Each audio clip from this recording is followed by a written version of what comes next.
Ada majlis raya. Kakak dah siap makan, minum, siap.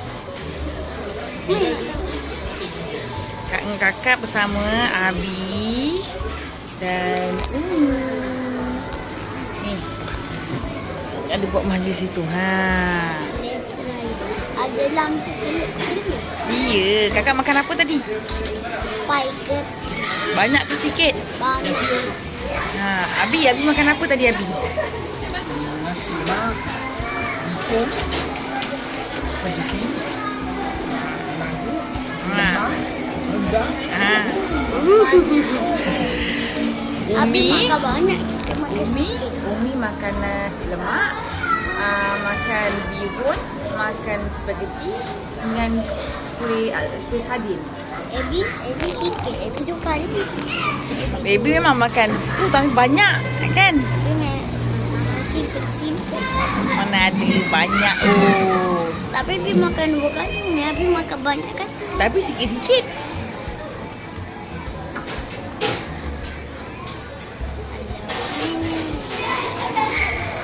Nak tengok ikan je. Hati-hati tau.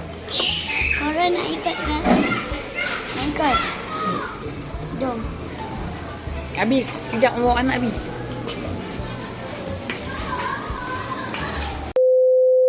Sambung guys, ada anak ikan tu. Ujung sana. Tadi Berapa? saya nampak. Adik tengok tu. Sana, dia masuk lubang sana. Ya. Dia masuk sana.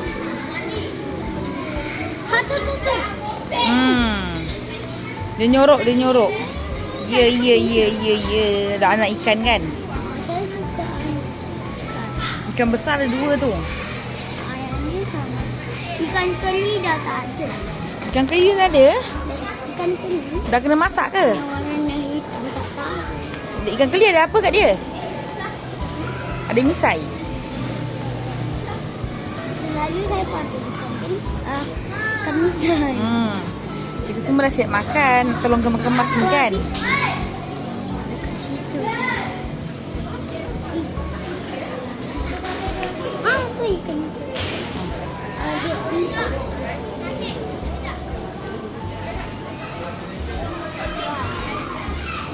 Besarnya dorong dapat mana ikan besar. Dah lama bela dah. Daripada kecil sampai besar sekarang. Sampailah saya nak tahu. Ya, dah 2 tahun dia ikut sini kan? Dah 2 Tapi ni first time turun untuk hari raya kan?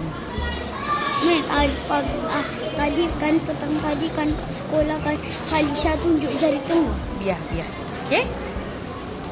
Ada ikan. Biasalah tu anak-anak suka mengadu.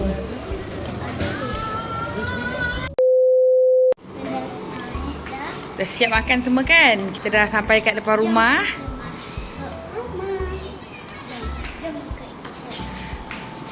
Rumah bersepah lah Dek If.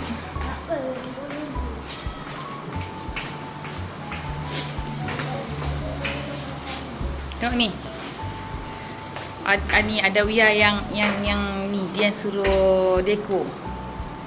Yang ni baru je tampal puasa tahun ni, yang tu tahun lepas. Ni dah lama. Ya. Tadi. Buka je dia.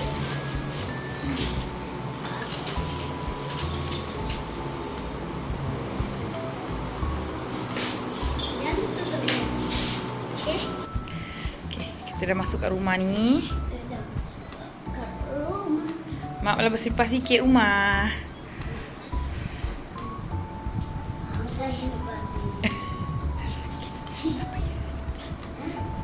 Apa?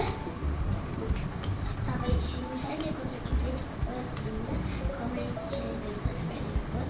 Sampai kakak, adik-adik kakak dan aku, pak suami dan kakak cantik.